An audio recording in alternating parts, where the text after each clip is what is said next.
Fala, investidores do mercado imobiliário, tudo bem? Sejam todos muito bem-vindos. Eu me chamo Felipe Fernandes e eu me chamo Rodolfo Kercher e hoje falaremos sobre coisas que ninguém te fala ao escolher um imóvel.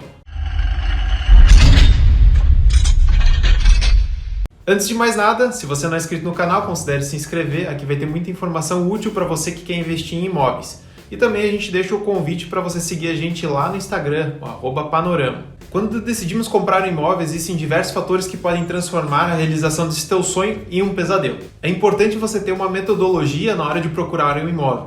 E nós aqui na Panorama, nós seguimos à risca a nossa metodologia. Mas independente do imóvel ser novo ou usado, é possível que você cometa erros na compra do imóvel. E esses erros podem causar alguns problemas financeiros. Por essa razão, nós vamos te apresentar coisas que ninguém te fala na hora de escolher um imóvel que é ruim. Na verdade, imóvel ruim não significa apenas que ele tenha problema estrutural. Na verdade, tem outras coisas que envolvem isso. Exato, mas nós vamos começar pelas questões estruturais. Depois nós vamos seguir com outros pontos. A primeira coisa que vamos apontar é a estrutura. Verificar a estrutura do imóvel que você quer comprar, ela é muito importante, pois alguns problemas na estrutura vão te gerar alguns transtornos e podem inviabilizar a ocupação e provavelmente isso vai dar um gasto muito grande para você com reformas. Então, quando você for visitar um imóvel, procure problemas aparentes, que podem ser rachaduras, colunas quebradas, alguma ferrugem aparente, mas não procure rachaduras que sejam só superficiais. Atente àquelas que são mais profundas, aquelas que geralmente aparecem no ângulo de 45 graus. Existem vários tipos de rachaduras. Algumas, como essas das fotos, vocês podem ver que elas são rasas pela contração e expansão térmica dos materiais. Isso faz com que ela rache. Mas essas outras aqui da foto, você pode ver que precisa ser analisado de uma forma mais cautelosa. A rachadura horizontal e vertical, elas são normais, não se preocupe com elas. Mas agora a rachadura em 45 graus e profunda, aí você precisa se preocupar. Também verifique nas colunas e vigas de sustentação se não há quebras no concreto, deixando a ferragem aparente, se não existem ali infiltrações que talvez comprometam a estrutura. Então, se você observar qualquer um desses problemas, antes de você ingressar na aquisição desse imóvel, chame sim um engenheiro para avaliar ali a real gravidade desses problemas. Outro ponto a ser verificado são as instalações elétricas. Isso, na verdade, imóveis usados em especial, eles são mais antigos e eles precisam sim de uma certa atualização ali na questão das instalações elétricas. Então é interessante também chamar um especialista que possa assim vir e verificar como é que está essa questão da parte elétrica desse imóvel. Então é importante perceber se a fiação não apresenta ali um tipo de ressecamento, de oxidação ou qualquer outro sinal de má conservação. Que lembre-se que não se trata apenas de uma questão de economia de energia, mas principalmente na questão de segurança para quem ali for residir. E um outro ponto também importante para se observar é a condição do quadro de luz. Ele deve ser atual, por exemplo, com disjuntores separados ali do imóvel, né? O que é para a sala, o que é para o quarto, a questão das tomadas, dos chuveiros. Dependendo ali a situação de ter que trocar muita parte das tomadas, isso pode realmente causar ali um custo que você não estava prevendo e que, olha, pode ir bem longe. Isso, e também depois de ver a parte elétrica, a gente tem a parte hidráulica. E a primeira coisa que a gente tem que verificar são as condições aparentes das torneiras, dos registros e também das louças. É importante ver se tem corrosão ou rachadura aonde ficam ali os sifões, aí tu vê se tem algum vazamento. Depois também é importante fechar os registros gerais e ver se eles estão funcionando adequadamente. Preste também atenção para a água que sai da torneira, preste atenção à cor dela. Se ela tiver com alguma cor escura ou avermelhada, pode ser que tenha alguns detritos ali no encanamento ou que o encanamento esteja corroído, ou talvez até a caixa d'água esteja suja.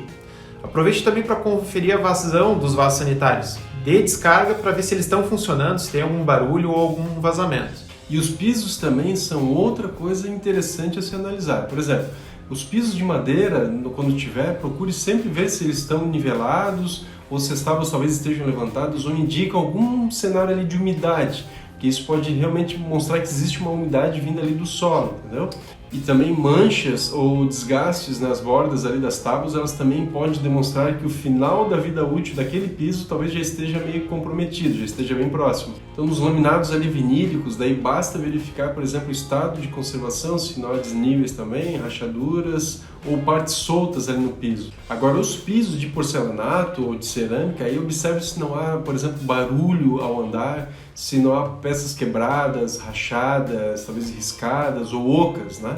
Então, em todos os casos, é importante conferir o nivelamento do próprio contrapiso e se há caídas de água para os ralos e se elas realmente funcionam. Então, utilize uma régua de nível ou talvez role uma bolinha para procurar, talvez testar para ver como é que está o nível, né? Se está realmente tendo o caimento necessário para que tu não venha se incomodar depois com água que vai ficar lá empoçada. Isso, e agora a gente falou do piso, vamos falar do teto. E teto, a gente vai ver alguns pontos para o teto e para quem vai comprar uma casa a gente também vai olhar pontos do telhado.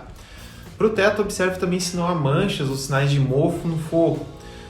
Quando é de plástico, de plástico e PVC, confira como está o estado de conservação. Se eles estiverem ressecados ou meio quebradiços, eles vão precisar ser trocados. E se o teto for direto na laje, veja se não tem nenhuma rachadura. Em apartamentos também confira principalmente teto de cozinha e de banheiro, porque ali é onde costuma ter infiltração. E para casa, tente avaliar se as telhas não estão quebradas.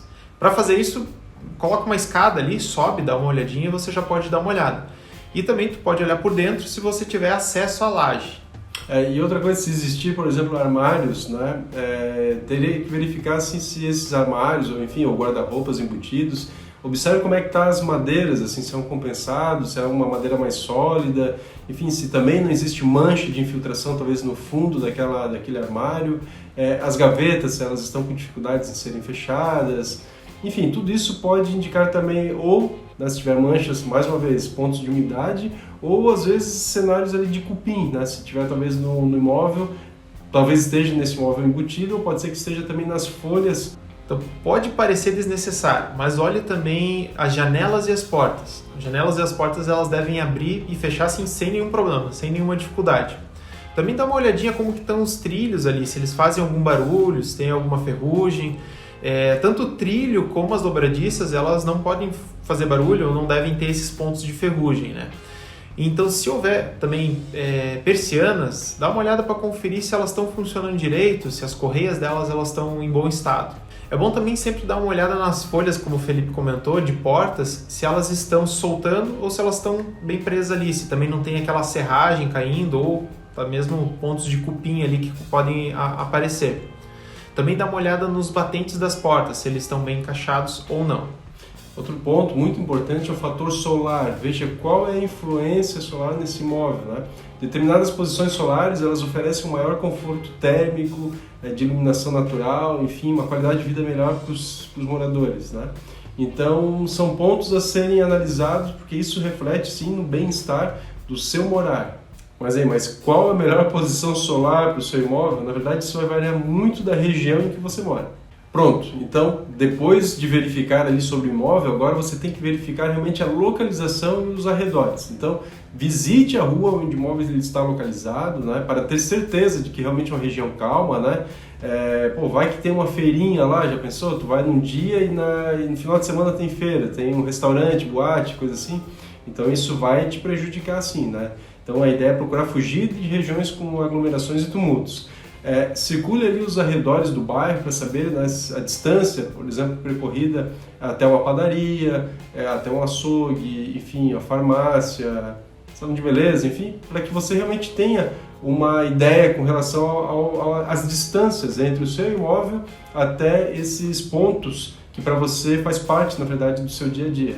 E se tiver condomínio? Se tiver condomínio, é bom você conhecer muito bem o condomínio. Os prédios eles têm algumas áreas de lazer. Como que é essa área de lazer? Pode ser uma vantagem para quem talvez tenha tempo para usar essas áreas ou quem tem filhos pequenos, que daí eles não precisam ir para a rua, eles podem aproveitar ali. Mas, para evitar às vezes umas mensalidades muito altas, você tem que analisar se você realmente vai usufruir esses benefícios. O valor do condomínio, às vezes eles podem ser, dependendo em alguns bairros, em regiões que são mais privilegiadas, eles podem ter uns custos muito altos e custos de manutenção também bem altos. Então a melhor alternativa é sempre buscar essa informação. Busque saber qual que é o valor do condomínio e o que está incluso nessa taxa de manutenção. Veja ali se tem a taxa de manutenção dos elevadores, as áreas de lazer, o que costuma estar nesse gasto dos condomínios. Isso, e agora vamos reforçar aqui algo que a gente já falou em alguns vídeos, né? E que você tem que verificar para ver se a pessoa que está vendendo o imóvel, né? Ela realmente é o proprietário, né? Muitos golpes são realizados dessa forma.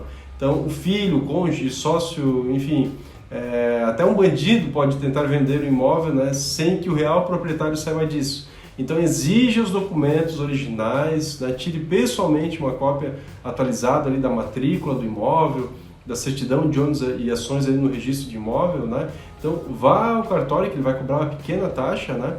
Faça ali a operação, paga ali referente a isso, e aí sim você vai saber, né, com base nessa matrícula atualizada, se realmente, né, esse imóvel pertence de fato à pessoa em que você está negociando. Exatamente. Outra coisa que você tem que fazer é verificar se o imóvel ele realmente pode ser vendido. Talvez seja da pessoa, mas será que ele pode ser vendido? Existem situações onde o dono do imóvel talvez ele não pode vender o imóvel. E se essa venda ocorrer, talvez ela pode ser anulada por um juiz. Então você corre o risco de ter um prejuízo. Então se o imóvel, por exemplo, ele for dado como garantia de pagamento de uma dívida, ele não pode ser vendido. Mas um motivo também para você ir no cartório é justamente olhar isso, olhar conforme o Felipe falou, ver se ele é realmente o proprietário e se esse imóvel pode ser vendido com uma certidão de ônus e ações. Então olha só, essa aqui é uma parte interessante também. A outra coisa que você precisa fazer é verificar se o proprietário, ele realmente, se ele não está respondendo talvez a algum processo judicial ou alvo de execução extrajudicial, entendeu? Pode ser que o proprietário ele possa estar respondendo sim a algum tipo de processo para a justiça, né? E para pagamentos de multas, indenizações ou direitos a terceiros também, seja para pessoas físicas, enfim, empresa, governo. Então a primeira coisa que a pessoa mal intencionada ela pensa é em procurar se desfazer rapidamente de todos os seus bens que possui para justamente dificultar o pagamento das suas dívidas. Só que o procedimento ele é totalmente ilegal. Se você vir a comprar um imóvel de uma pessoa nessa situação, a justiça pode sim vir a anular a transação e você perderá todo o dinheiro que você aportou. E o pior, você pode ser acusado de ter ajudado aquele proprietário em uma operação criminosa. Já pensou? Então é fundamental você verificar se a pessoa, né, se ela não possui dívidas talvez com o município, com o Estado, com o governo federal, com a Justiça Federal, a Justiça do Trabalho, INSS, bancos, né, instituições financeiras, enfim. Então é super importante que você tire sim uma certidão negativa de todas essas instituições. Pronto, agora você já está munido de todas as informações para escolher um bom imóvel. E aí, você já sabia que deveria verificar todas essas coisas antes? Tem mais alguma dúvida? Se tiver alguma dúvida, deixa aqui nos comentários que a gente vai ajudar você. Então é isso, se você gostou do vídeo, deixe seu like. Também siga a gente lá no Instagram, no @panorama. E é isso, até o próximo vídeo. Outra coisa, lembre-se sempre, o que importa para você é o que mais importa pra gente. Abraço. Até.